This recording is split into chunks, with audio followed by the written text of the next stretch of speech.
Assalamualaikum warahmatullahi wabarakatuh. Alhamdulillahi rabbil alamin. Salatu wassalamu ala rasulillahil karim wa ala alihi wa sahbihi ajma'in. Ashhadu an la ilaha illallah ilahul awwalin wal akhirin wa ashhadu anna Muhammadan abduhu wa rasuluhu al-mab'utsu rahmatan lil alamin. Allahumma sholli ala Muhammad wa ala ali Muhammad kama shallaita ala Ibrahim wa ala ali Ibrahim innaka Hamidum Majid. Amma ba'd.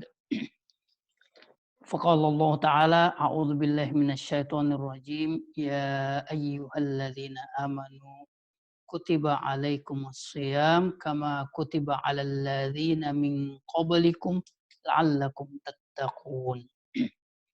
Amma ba'd. Bapak Ibu, pemirsa sekalian rahimani wa rahimakumullah. Alhamdulillah di subuh hari ke-26 Ramadan ini Allah Subhanahu wa taala masih memberikan kesempatan kepada kita dengan nikmat dan ketetapannya untuk dapat bersilaturahmi secara virtual yang merupakan model silaturahmi baru ya, secara khusus yang berkembang yang kemudian menjadi model silaturahmi yang viral di era pandemi ini ya, di mana dengan anjuran social distancing atau physical distancing ya, maka kita dengan semangat silaturahmi alhamdulillah tetap bisa menjalin komunikasi antara satu dengan yang lainnya meskipun silaturahminya itu bersifat virtual. Tetapi ya kata orang mengatakan ya, atau orang-orang mengatakan the show must go on. Ya. Silaturahmi secara fisik, interaksi secara fisik yang terbatasi ini ya tentu saja harus disiasatin agar supaya ikatan hati wabil khusus dalam iktikat menuntut ilmu atau talabul ilmi ini tidak terhalangi dengan keadaan yang saat ini sedang melingkupi kita, yaitu menyebarnya wabah corona, sehingga secara faktual membuat beberapa agenda, beberapa aktivitas dan rutinitas harian kita terbatasi secara otomatis. Alhamdulillah Bapak Ibu sekalian yang berbahagia, pada kesempatan yang berbahagia ini kami diamanahi untuk mengajak Bapak Ibu membahas salah satu tema atau membahas satu tema yang diberikan, yaitu keutamaan bersedekah di masa sulit. Ya, tentu saja benang hijaunya kepada kondisi kita sekarang, ya, di mana jutaan orang harus kita akui secara finansial atau dari sisi pemasukannya itu tergerus secara signifikan.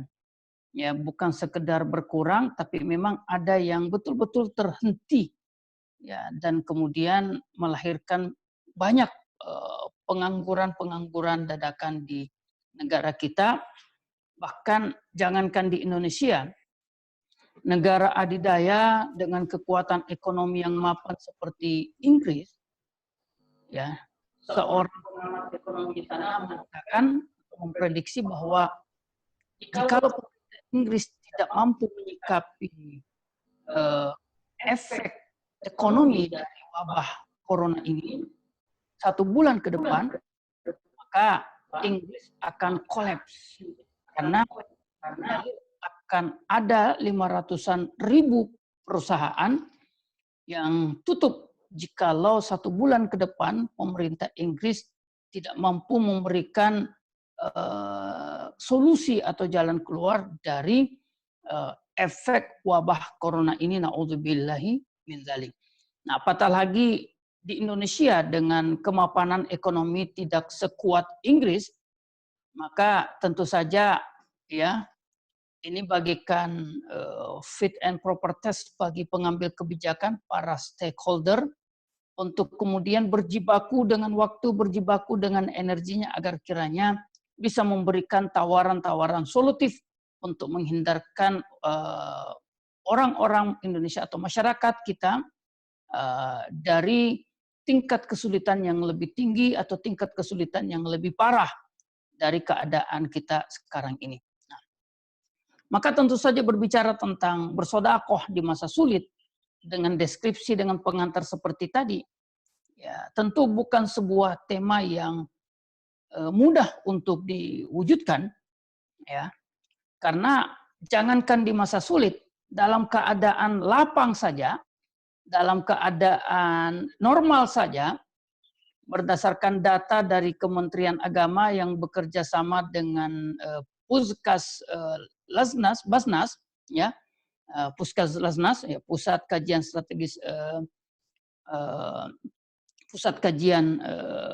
Strategis Badan Amil Zakat Nasional, mensinyalir bahwa optimalisasi zakat infak sodako di Indonesia di era-era kemarin atau di tahun-tahun kemarin di saat normal hanya mampu mencapai 12% dari potensi zakat infak sodakoh di Indonesia ini.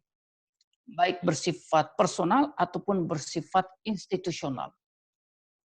Nah, apalagi di era pandemi seperti sekarang ini, ya saya mendapatkan kabar dari beberapa pengelola penanggung jawab amil zakat, ya seperti misalnya Baitul Mal Hidayatullah dan Dompet Duafa juga menyampaikan bahwa betul-betul membutuhkan rekayasa, membutuhkan strategi, membutuhkan trik-trik yang lebih spesial lagi agar kiranya komitmen bersedekah, komitmen berinfak dan berzakat ini tidak tergerus secara signifikan oleh wabah corona yang ada.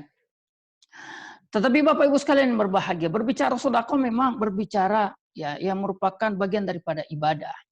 Ya, tidak bisa dipungkiri sedekah itu adalah bagian daripada ibadah.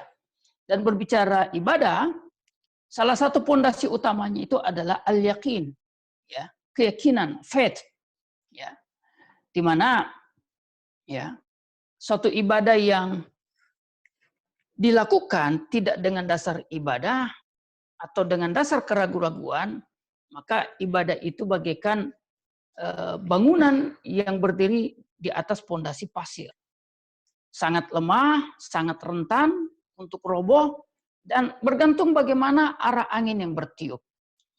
Meskipun secara global empirik, semua aktivitas kita ya memang dasarnya adalah keyakinan. Ya.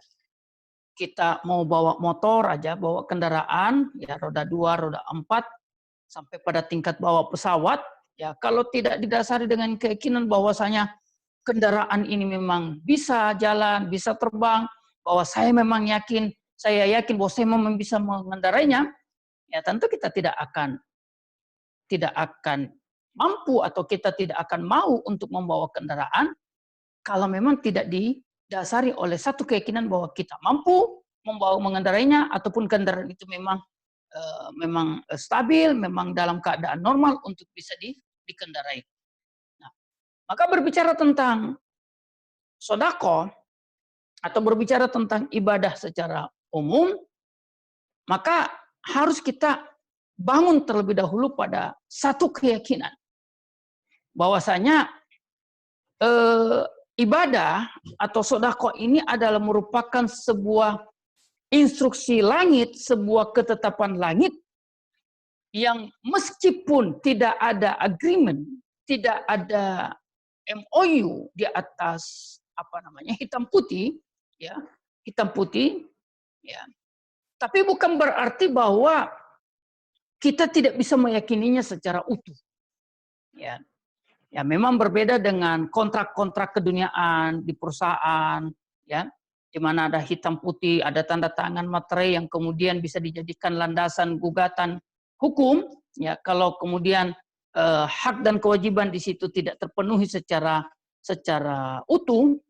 Ya, berbicara tentang ibadah ini balasannya, ganjarannya itu memang membutuhkan faith yang sempurna, membutuhkan keyakinan yang utuh.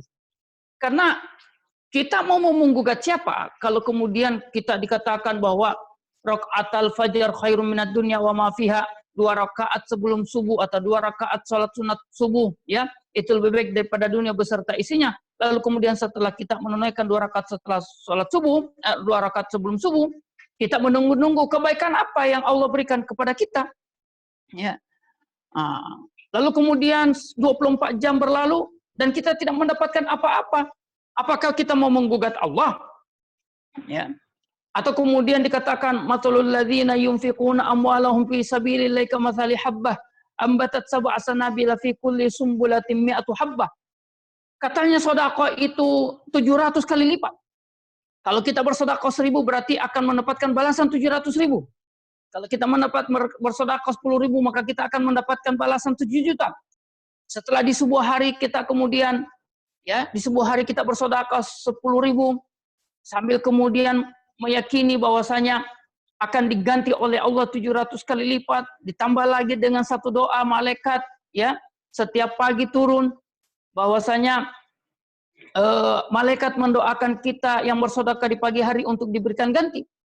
Lalu kemudian sehingga siang berlalu, sore berlalu, malam tiba dan kemudian tidak ada ganjaran-ganjaran itu. Siapa yang kita mau tuntut? Nah, di sini membutuhkan keyakinan yang kuat. Alhamdulillah, Bapak Ibu sekalian yang berbahagia, uswatun hasanah kita, Muhammad ibn Abdullah ibn Abdul Muttalib, ya, sallallahu alaihi wasallam telah memberikan contoh. Ya. Ketika kita berbicara tentang bersedekah, tentang berinfak, kita tidak berbicara tentang sebuah aktivitas, kita tidak berbicara tentang sebuah syariat yang kemudian tidak memiliki panutan. Ya. Alhamdulillah kita mendapati panutan itu pada sosok Rasulullah Shallallahu Alaihi Wasallam yang digambarkan, ya, di dalam salah satu hadis dari Turjumanil Quran Abdullah bin Abbas radhiyallahu taala anhuma yang diriwayatkan oleh Al Imam Al Bukhari dan Imam Muslim, bahwa Rasulullah Shallallahu Alaihi Wasallam itu adalah orang yang paling gemar bersedekah. Karena Nabi Shallallahu Alaihi Wasallam ajwadan nasi, paling gemar bersedekah. Ya. Semangat beliau dikatakan dalam bersedekah lebih kencang lagi ketika bulan Ramadan. Saat itu Jibril menemui beliau, dan Jibril menemui beliau setiap malamnya di bulan Ramadan. Jibril mengajarkan Al-Quran kala itu, dan Rasul Shallallahu Alaihi Wasallam adalah orang yang paling gemar, paling semangat melakukan kebaikan, bagaikan angin yang bertiup. Sepanjang hidup kita, insya Allah kita tidak pernah mendapati angin itu berhenti bertiup dalam kondisi apapun. Di ruangan tertutup, apatah lagi di ruang terbuka, angin itu selalu bertiup. Dalam arti kata apa analogi ini? Rasulullah SAW dalam keadaan apapun itu bersedekah. Dalam keadaan apapun itu melakukan ihsan, melakukan kebaikan. Fis-sarra'i wad-dharra'i, fis-sirri wal alaniyah. Dalam keadaan lapang, dalam keadaan susah, terang-terangan ataupun sembunyi-sembunyi, beliau selalu melakukan kebaikan. Sebagaimana tidak berhentinya angin untuk bertiup. Seperti itu kebaikan Rasul Shallallahu Alaihi Wasallam. Ya, alhamdulillah. Saat sekarang ini banyak lembaga-lembaga filantropi yang kemudian berinisiatif untuk memudahkan kita untuk bersedekah. Ya, ada yang namanya kencelengan, ada yang namanya transfer, ada yang namanya ya, inisiatif-inisiatif yang patut diapresiasi, yang patut disyukuri karena memudahkan kita untuk mewujudkan komitmen kita untuk dalam mengikuti Nabi Sallallahu Alaihi Wasallam sebagai panutan.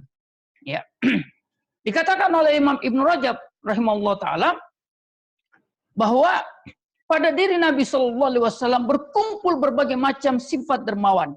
Ya, beliau gemar berderma dengan ilmu dan harta beliau. Ya, beliau juga memberikan manfaat pada umat dengan menempuh berbagai macam cara. Apapun yang bisa disedekahkan, apapun yang bisa didermakan oleh Rasul, semua diberikan. Ya. Nah, maka pertanyaannya, apa yang mendorong beliau lebih bersemangat di bulan Ramadan untuk bersedekah? Ya, kita alhamdulillah saat sekarang ini masih di bulan Ramadan. Ya, masih ada 5 hari insya Allah untuk kita memaksimalkan tapak tilas kita, ya, dari kegemaran Nabi bersedekah di bulan suci Ramadan. Secara singkat karena waktunya juga tidak panjang. Ya, yang pertama, bulan Ramadan adalah waktu yang sangat mulia, bulan yang terbaik dalam salah satu pendapat, dan pahala berlipat ganda pada bulan tersebut. Ya, kata Allah Subhanahu Wa Taala, wa ana ajzibi. Saya yang mengetahui, saya yang bisa memastikan berapa pahala, berapa ganjaran yang saya bisa berikan kepada orang yang berpuasa, termasuk orang yang melakukan kebaikan-kebaikan di bulan puasa tersebut.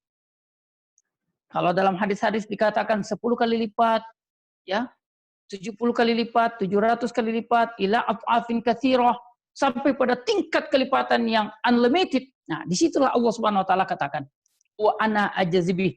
Unlimited itulah pahala yang unlimited, itulah yang Allah janjikan kepada orang yang melakukan kebaikan-kebaikan di bulan suci Ramadan, termasuk bersedekah. Ya. Yang kedua, kenapa Rasul lebih bersemangat lagi bersedekah di bulan Ramadan?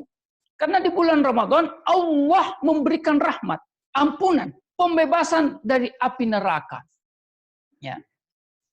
Dan tentu saja itu semua harus dipancing dengan kebaikan. Dan salah satu kebaikannya adalah bersedekah. Kemudian, rajin bersedekah pada bulan Ramadan berarti membantu orang yang berpuasa. Ada orang miskin yang ahli ibadah. Ada orang fakir yang pengen banyak membaca Al-Quran. Ada orang yang terbatas sebenarnya pengen berpuasa dengan baik. Tapi karena keterbatasan finansial, mereka ingin sahur, tapi kemudian tidak ada makanan yang layak, tidak ada makanan yang proporsional untuk mereka konsumsi saat makan sahur. Ya. Sehingga kemudian jatah makan untuk satu orang dibagi untuk 3 orang. Ya. Sehingga tentu saja itu tidak cukup dan mengganggu mengusik daripada aktivitas puasanya. Dia pengen membaca Quran lama-lama, tapi kemudian tuntutan pekerjaan untuk mencari rezeki. Karena keterbatasan ekonomi, sehingga kemudian Quran terpaksa ditinggalkan beberapa saat. Bahkan boleh jadi karena pekerjaan itu membuat dia tidak menyentuh Al-Quran dalam 24 jam. Ada orang pengen lama-lama sholat berjamaah, atau pengen sholat tahajud, pengen sholat sunat, tapi kemudian tuntutan finansial membuat dia harus meninggalkan ibadah-ibadah itu. Nah, sedekah ini bisa membackup, bisa mengcover daripada keterbatasan itu, sehingga memberi ruang kepada orang-orang fakir miskin ini yang gemar beribadah untuk bisa lebih fokus pada sholat malamnya, lebih fokus pada baca Qur'annya, lebih fokus pada puasanya, untuk kemudian limpahan kebaikan yang Allah berikan kepada ibadah-ibadah tersebut, kepada mereka dari ibadah-ibadah tersebut. Man sanna sunnatan hasanatan falahu ajruha wa ajru man amila biha ba'da min ghairi an yanqusa min ujurihi syai'. Mereka mendapatkan 2, kita juga mendapatkan 2. Mereka mendapatkan 4, kita juga mendapatkan 4. Persis seperti apa yang Allah berikan kepada mereka. Itu yang ketiga. Ya. Yang keempat, mengapa Rasulullah SAW menambah kegemarannya berderma atau bersedekah di bulan suci Ramadan? Karena menggabungkan antara puasa dan sedekah adalah sebab untuk seseorang dimudahkan masuk surga. Allahumma amin.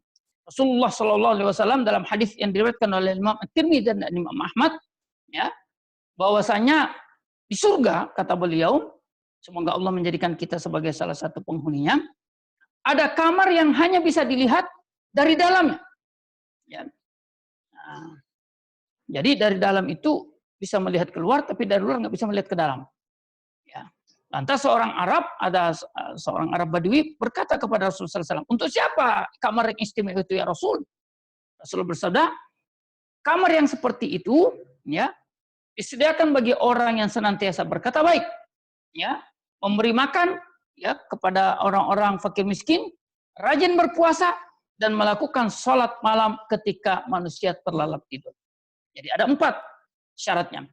Pertama, berkata baik, memberi makan, rajin berpuasa, dan sholat tahajud.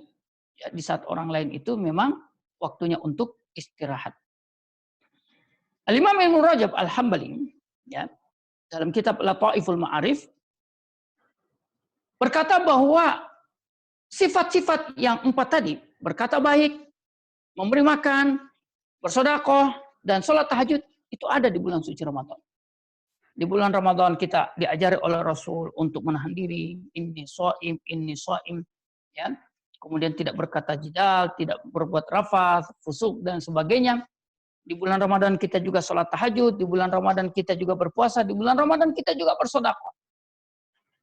Berarti lepas dari puasa kita mati, kita masuk surga. Ya mudah-mudahan. Ya, kita tidak boleh pesimis.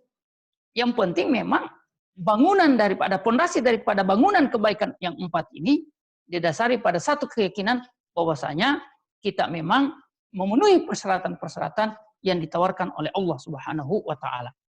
Nah, di antara sebab juga mengapa Rasulullah SAW itu gemar bersedekah di bulan suci Ramadan, ya, karena menggabungkan sedekah dan puasa adalah sebab untuk meraih ampunan dari Allah dan keselamatan dari siksa kubur. Ya. Dalam sebuah hadis yang diriwayatkan oleh Imam Ibnu Majah dan An-Nasa'i dengan sanad yang sahih, puasa adalah pelindung dari neraka. Asyamu junnatun minan nar. Kajunnati ahadikum minal qital. Puasa adalah pelindung dari neraka seperti engkau atau seperti perisai salah seorang dari kalian yang melindungi kalian dari sebuah pembunuhan ketika peperangan. Ya. Maka sedekah dan puasa itu ya bisa menggabungkan atau ketika di-merger, ketika digabung bisa menjadi penyelamat kita dari siksa neraka dan ampunan dosa, memberikan ampunan dosa. Yang keenam, karena dalam puasa kita ini pasti ada kekurangan. 24 jam kita berpuasa, tidak ada yang expert, tidak ada yang sempurna. Ada saja waktu di mana kata-kata kita silap, ada saja waktu di mana aktivitas kita itu tercela, ada saja masa di mana kata-kata kita ini menggibah, memfitnah dan sebagainya. Ya. Maka sedekah ini menutupi kekurangan-kekurangan tersebut. Ya. Karena amalan-amalan wajib itu dalam sebuah hadis qudsi ditutupi oleh amalan-amalan sunnah. Maka salah satu amalan sunnah yang bisa kita harapkan menutupi kekurangan puasa adalah sedekah. Ya. Kemudian yang terakhir, ya saya hanya bisa menyebutkan 7 dari sebab mengapa Rasulullah itu rajin berderma di bulan suci Ramadan, ya, supaya bisa melahirkan kepekaan sosial.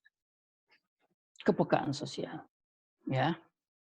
Nah, yang penting jangan juga kemudian ya kepekaan sosial itu dalam bentuk prank ya. Ya seperti yang dilakukan oleh salah satu saudara kita di Bandung. Ya, tentu itu bukan meskipun niatnya baik, ya, meskipun niatnya baik, ya ataupun ingin bercanda atau apapun juga landasannya, tetapi tentu saja ya menimbulkan asa lalu kemudian dihempaskan asa tersebut ya tentu bukan sebuah perbuatan yang patut untuk diapresiasi positif. Nah, Bapak Ibu sekalian yang berbahagia, itu adalah Rasul Shallallahu Alaihi Wasallam yang kemudian berdasarkan syahadatul Rasul kita, wa asyhadu anna Muhammadan abduhu wa rasuluh, kita wajib untuk mengikutinya, kemudian kita tarik benang lurusnya, kita buat turunannya, kita buat derivasinya, untuk kemudian kita mencari celah dan kita mengkomposisikan diri agar bisa mengikuti apa yang dilakukan oleh Rasul Shallallahu Alaihi Wasallam semaksimal yang kita mampu, bukan semaksimal yang kita mau. Ya, karena berbuat baik itu adalah berdasarkan kemampuan. Fattaqullaha mastata'tum, bukan berdasarkan kemauan. Nah, salah satu prinsip dalam bersedekah itu adalah pahala yang berlipat ganda.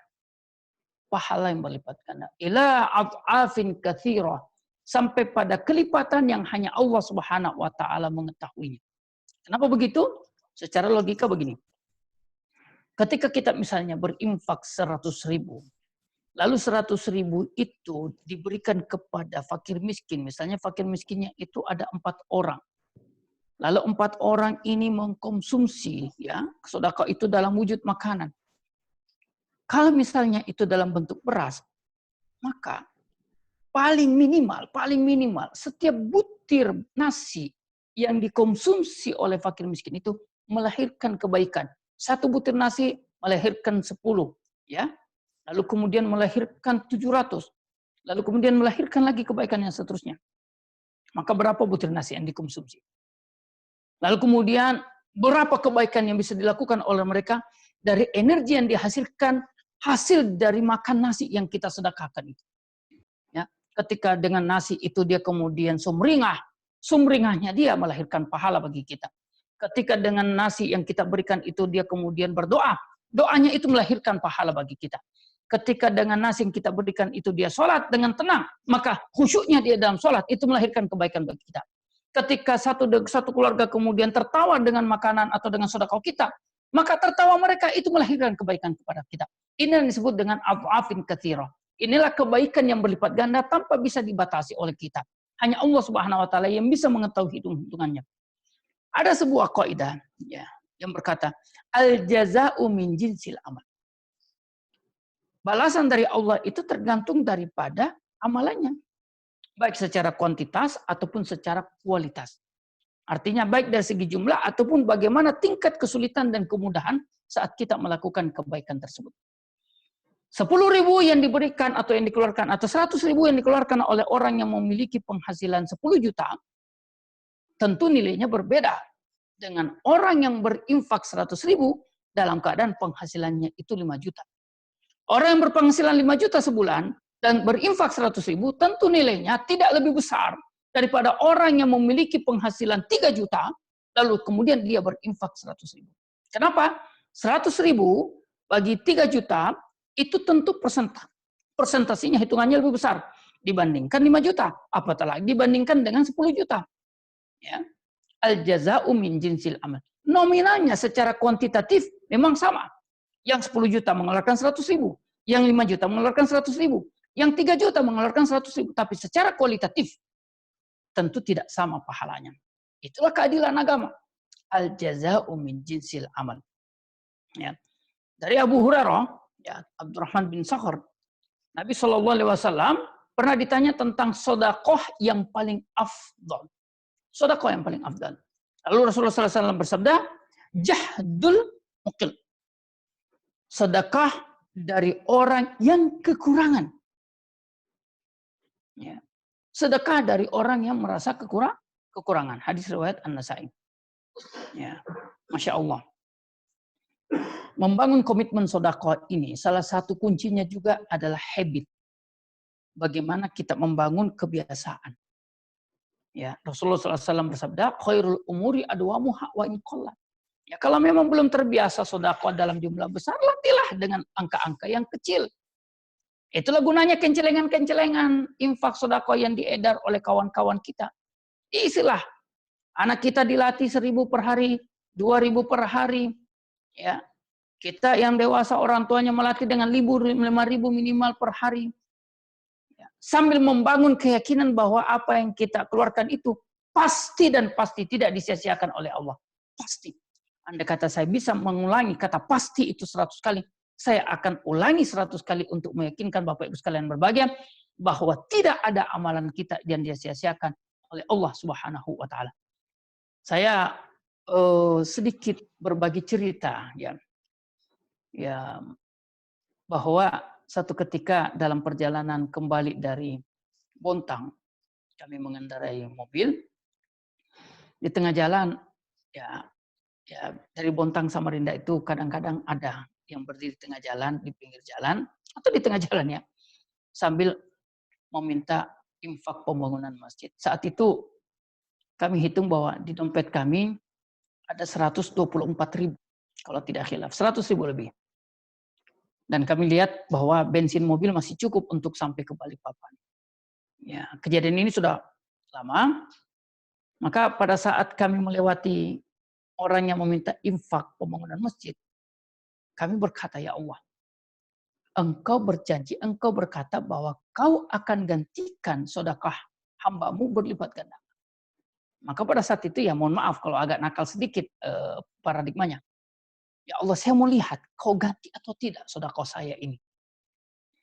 Maka pada saat itu saya keluarkan, ya, sehingga tersisa beberapa puluh ribu. Lalu saya kembali sampai ke rumah, alhamdulillah. Hari itu saya menunggu-nunggu apakah Allah memberikan balasan atau ganti. Ternyata hari itu tidak diganti. ya. Lalu kemudian besok harinya saya nunggu-nunggu sampai siang hari, ternyata sampai selesai sholat duhur tidak juga ada gantinya. Saya sempat berpikir, wah ini gimana gantinya ini? Ya. Tapi masya Allah, al jaza'u min jinsil amal. Allah memberikan ganti di dunia yang tentu saja saya berharap mudah-mudahan ganti di dunia itu tidak mengurangi jatah ganti saya di akhirat. Ketika selesai sholat duhur, tiba-tiba ada yang mengetuk pintu dan singkat cerita menyampaikan amanah dari salah satu kawan, ya, dia menitipkan sejumlah dana lewat kawan itu diberikan kepada saya dengan angka yang berkali lipat dari apa yang saya keluarkan. Ketika saya menerima kiriman titipan dana itu, saya kemudian sujud. Ya, karena dan kemudian saya beristighfar, saya mohon ampun, ya Allah saya tidak bermaksud meragukan firman-Mu. Ya, mohon maaf, tapi seperti kata Nabiullah Ibrahim alaihissalam di dalam surah Al-Baqarah di ayat 261 kalau tidak khilaf di juz ketiga, wa idz qala Ibrahimu rabbi arini kaifa tuhyil mauta qala awalam tu'min, ya Ibrahim kau tidak yakin aku mampu menghidupkan yang mati? Qala bala walakin liyatma'inna qalbi, saya hanya ingin membangun keyakinan di atas keyakinan. Ya, ya mungkinlah kalau mau bercerita sedikit heroik, ya mungkin pada saat itu saya juga mau seperti itu. Ya, membangun keyakinan di atas keyakinan. Saya sudah yakin Allah itu pasti mengganti, tapi ya dengan kejadian itu alhamdulillah, mudah-mudahan Allah tidak mengurangi keyakinan saya hingga hari ini. Keyakinan itu terjaga bahwa tidak ada sedekah yang disia-siakan oleh Allah Subhanahu wa taala. Ya. Baik. Dalam sebuah hadis ya yang diriwayatkan oleh Imam An-Nasai dan Imam Ahmad ya dengan sanad yang hasan bahwa Rasulullah SAW bersabda, 1 dirham dapat mengungguli 100.000 dirham. Lalu ada yang bertanya, bagaimana bisa terjadi? Ada seseorang yang memiliki 2 dirham lalu mengambil 1 dirham untuk disedekahkan. Ada pula seseorang yang memiliki harta yang banyak sekali lalu mengambil dari kantongnya 100 dirham untuk disedekahkan. Seperti apa yang kami gambarkan tadi. 100.000 bagi orang yang memiliki penghasilan 3 juta itu lebih besar pahalanya, mengungguli daripada 100.000 yang dikeluarkan oleh orang yang memiliki penghasilan 5 juta. Yang berpenghasilan 5 juta mengeluarkan 100.000 lebih unggul, lebih besar nilainya dibandingkan yang berpenghasilan 10 juta dalam setiap bulannya. Nah, Bapak Ibu sekalian yang berbahagia, Al-Imam Ibnu Jauzi rahimahullah ta'ala ya, mengatakan atau meriwayatkan bahwasanya sahabat Abdullah bin Abbas berkata, para sahabat itu senantiasa berinfak baik dalam keadaan susah maupun dalam keadaan lapang. Ya. Di dalam surah Al-Hujurat kalau tidak khilaf di ayat yang ke-15, innamal mu'minuna alladzina amanu billahi wa rasulih tsumma lam yartabu. Orang beriman dengan iman yang benar itu lam yartabu. Mereka tidak akan ragu. Ketidakraguan mereka melahirkan satu komitmen. Wajahadu fi sabilillah bi amwalihim wa anfusihim. Mereka berjihad di jalan Allah dengan jiwa mereka, dengan harta mereka. Kenapa? Lam yartabu. Dalam surah Al-Hujurat ayat 15 Allah Subhanahu wa taala tegaskan sebutnya, menyebutkan secara tegas bahwasanya dengan landasan lam yartabu mereka berani untuk berjihad dengan jiwa dan harta mereka. Itulah yang dilakukan para sahabat. Berdasarkan riwayat Abdullah bin Abbas, dalam keadaan susah, dalam keadaan lapang, mereka bersedekah, ya. Mereka tetap untuk bersedekah. Bapak Ibu sekalian yang berbahagia, barangkali demikian apa yang dapat kami sampaikan terkait dengan keutamaan bersedekah di masa sulit di era COVID-19 ini, PSBB, ya. Apa namanya? Pembatasan sosial berskala besar, ya. Ada yang kemudian memplesetkan ya perubahan yang selalu berubahlah ya. Nah, seperti itu. Ya wallahu alam. Saya tidak bermaksud masuk pada wilayah-wilayah makro di negara ini, tapi tentu saja polisi atau kebijakan yang memihak kepada rakyat sangat dibutuhkan dalam keadaan seperti ini. Tidak layak untuk kemudian lahir kaum oportunis, orang yang menimbun, ya, ke awal-awal menimbun masker, lalu kemudian saat sekarang ini ada juga yang kemudian mengkorupsi dan lain-lain sebagainya lah, ya, sampai pada tingkat menjual beli surat jalan palsu dan sebagainya. Ya, hal-hal seperti itu muncul, wajar untuk muncul, ya. Tetapi bagi orang-orang yang beriman tentunya keadaan seperti ini dilihat pada sisi yang berbeda, dimensi yang berbeda, pada sisi yang lebih positif, bahwa keadaan lebih sulit melahirkan kesempatan atau menawarkan sebuah kesempatan untuk mendapatkan pahala yang lebih melimpah lagi, lebih besar lagi, dan salah satu caranya untuk mendapatkan pahala yang lebih melimpah adalah dengan menjaga komitmen berinfak dan bersedekah.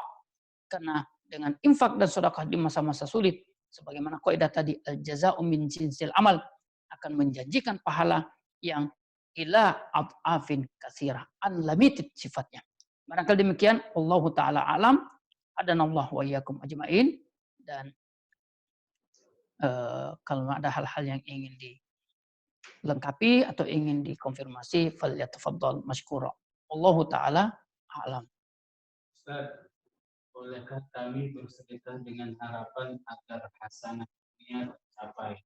Contoh bersedekah agar kaya atau sehat. Baik. Bismillah, salatu wassalamu ala rasulillah. Ada sebuah pertanyaan. Apakah kita boleh bersedekah dengan niat duniawi? Ya. Pada dasarnya ya, tidak ada larangan. Mengapa? Karena kita juga diperintahkan oleh Allah untuk mendapatkan atau untuk memaksimalkan kebaikan-kebaikan dunia ini. Ya. Dalam surah Al-Qasas ayat 77, surah ke-28, Allah Subhanahu wa taala berfirman, "Wa bataghi fi ma ataqallahu daral akhirah wa la tansa nasibaka minad dunya." Ya. Nah, jadi kita diperintahkan oleh Allah untuk mengeksplorasi kebaikan-kebaikan dunia yang Allah Subhanahu wa taala sediakan untuk kita. Ya. Jadi orientasi akhirat itu tidak berarti kita menafikan kebaikan dunia. Ya. Bahkan Abu Dzar Al-Ghifari pernah ditegur keras oleh saudara seagamanya yang dipersaudarakan oleh Rasul, yaitu Salman Al-Farisi. Ketika Abu Dzar ini ya, larut dalam ibadah-ibadahnya secara personal, sehingga kemudian dia melupakan kewajibannya sebagai seorang suami terhadap istrinya. Ya, lalu kemudian Salman berkata, wa inna li'ainika 'alaika haqqun, wa li jismika 'alaika haqqun, wa li ahlika 'alaika haqqun, fa'ati kulladzi haqqin haqqahu. Kau boleh sholat malam, kau boleh ibadah terus, baca Quran terus, tapi ingat, matamu untuk tertutup punya hak. Tubuhmu untuk istirahat punya hak. Istrimu pun punya hak untuk kau gembirakan. Ya, dan kau wajib untuk menunaikan hak-hak tersebut. Ya. Maka ketika hal itu disampaikan kepada Rasulullah SAW bersabda, "Shadaqah Salman." Salman itu benar. Dalam ayat lain atau di dalam salah satu ayat, tepatnya di surah Al-Baqarah ayat 201, "Wa minhum man yaqulu rabbana atina fid dunya hasanah wa fil akhirati hasanah wa qina adzabannar." Dan orang beriman itu adalah orang yang mengejar akhirat dengan menjadikan dunia mereka ini sebagai tunggangannya. Tunggangan dunia itu disebut dengan tunggangan hasanah. Fid dunya hasanah, kalau mereka menjadikannya sebagai kendaraan mendapatkan fil akhirati hasanah. Maka tidak ada larangan. Apatah lagi ya, kita hidup dengan berbagai macam aktivitas, dengan berbagai macam pekerjaan yang kita membutuhkan, ya, di samping balasan-balasan yang bersifat ukhrawi, kita membutuhkan balasan-balasan duniawi. Selama kita niatkan itu adalah untuk kebaikan akhirat, ya. Nah, kemudian ya, atau untuk kebaikan dunia, dengan maksud kebaikan dunia itu kita jadikan sebagai media mendapatkan kebaikan akhirat yang lebih utama, yang lebih hakiki, maka itu tidak terlarang insyaallah taala. Ya. Bahkan dalam ilmu akidah ada yang disebut dengan at-tawassul bil amalil khair. Menjadikan amal khair itu, kebaikan itu sebagai wasilah, media. Ya. Nah, itu tak. Ya, dalam prinsip akidah seperti itu. Wallahu taala alam. Infak atau sedekah di masa Covid ini, jika ada keluarga kita namun berlokasi jauh dari kita, misalnya di luar kota, dan sedang membutuhkan, dan orang yang terdampak COVID-19 juga sedang membutuhkan yang berlokasi dekat kita. karena keterbatasan kemampuan finansial. Mana yang diproteskan? Keluarga yang jauh apa orang sekitar? Ya. Baik, bismillah, salatu wassalamu ala rasulillah. Pertanyaannya mana yang lebih utama? Keluarga yang memiliki ikatan nasab, namun secara teritorial jauh, ya, berdomisili jauh dari kita, ataukah tetangga yang secara fisik dekat dengan kita, tapi secara nasab tidak memiliki ikatan dengan kita? Di dalam Al-Quran Allah Subhanahu wa Ta'ala menegaskan bahwasanya sedekah itu dimulai dari wadzal qurba, ya, yang memiliki kekerabatan. Kekerabatan yang paling utama itu adalah orang tua. Lalu kemudian anak, lalu kemudian saudara. Ya. Fal adna wal adna. Ya. Lalu kemudian kita turunkan paman, bibi, sepupu. Ya. Jadi memang dalam Al-Quran itu ikatan nasab juga diapresiasi. Terutama dalam hal infak dan sedekah. Mengapa? Salah satu hikmahnya karena meminimalkan fitnah. Meminimalkan fitnah. Ya. Fitnah yang lahir dari pihak keluarga itu bisa lebih besar daripada fitnah yang berpotensi muncul dari orang-orang di luar jalur nasab kita. Ya. Kenapa? Karena secara sosiokultural kita, orang yang punya ikatan kekeluargaan dengan kita merasa lebih punya hak dibandingkan dengan orang lain. Makanya dalam struktur bertetangga itu, ya kan, orang yang tetangga yang paling besar haknya itu adalah tetangga secara fisik, yang kemudian mereka seagama dengan kita, dan kemudian memiliki ikatan nasab. Ya. Nah, jadi tetangga yang paling besar haknya terhadap kita adalah orang yang memiliki agama sama dengan kita dan memiliki ikatan nasab. Lalu kemudian di bawahnya itu adalah tetangga yang memiliki ikatan agama dengan kita, tapi tidak memiliki ikatan nasab. Dan yang nomor 3 adalah tetangga yang tidak seagama dengan kita dan tidak memiliki ikatan nasab. Maka ikatan nasab ini diapresiasi cukup kuat oleh Allah Subhanahu wa Ta'ala. Ya. Wa atidzal qurba. Ya. Maka yang memiliki ikatan kekerabatan terlebih dahulu. Untuk kemudian fitnah yang lebih besar itu bisa lebih dieliminir. Nah, tapi mudah-mudahan ya kita mendoakan agar kiranya tetap memiliki kelapangan harta, keluarga yang jauh tetap diberikan, kemudian tetangga yang dekat meskipun tidak memiliki ikatan keluarga juga diberikan. Meski dengan skala keluarga atau orang yang memiliki ikatan nasab dengan kita, dengan status, dengan level atau strata ekonomi yang sama dengan tetangga kita, itu lebih diutamakan dibandingkan tetangga kita yang meskipun sama-sama miskin, namun tidak memiliki ikatan nasab dengan kita. Wallahu ta'ala a'lam. Baik, barangkali demikian Bapak-bapak Ibu sekalian yang berbahagia. Mudah-mudahan ada guna dan manfaatnya, dan mudah-mudahan Allah Subhanahu wa Ta'ala melapangkan rezeki kita semua, baik rezeki dalam arti kata materi kita dilapangkan oleh Allah, ataupun dalam bentuk rezeki yang lebih global, lebih luas, kesehatan, keimanan, kebahagiaan, ketentraman, keharmonisan hidup senantiasa juga dilimpahkan oleh Allah, wabil khusus di bulan Ramadan ini. A'udzubillahi minasyaitonirrajim. Bismillahirrahmanirrahim. Alhamdulillahirabbil alamin. Assalatu wassalamu ala Rasulillahil karim wa ala alihi wa sahbihi ajmain bi rahmatika ya arhamar rahimin. Allahumma ya Rahman ya Rahim ya Sami'un ya Basir. Allahumma inna nas'aluka ridhaka wal jannah wa na'udzubika min sakhatika wan nar.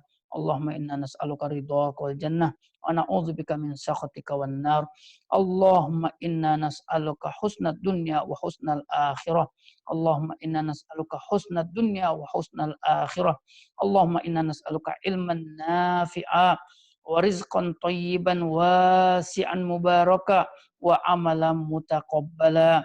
Allahumma a'inna ala dzikrika Allahumma a'inna ala syukrika, Allahumma a'inna ala husni ibadatik, Allahumma taqabbal minna siyamana wa qiyamana, wa taqabbal salawatina wa zakatina, wa taqabbal jami' a'malina al-khair birahmatika ya arhamar rahimin. Rabbana taqabbal minna innaka antas samiul alim wa tub alaina innaka antat tawwabur rahim.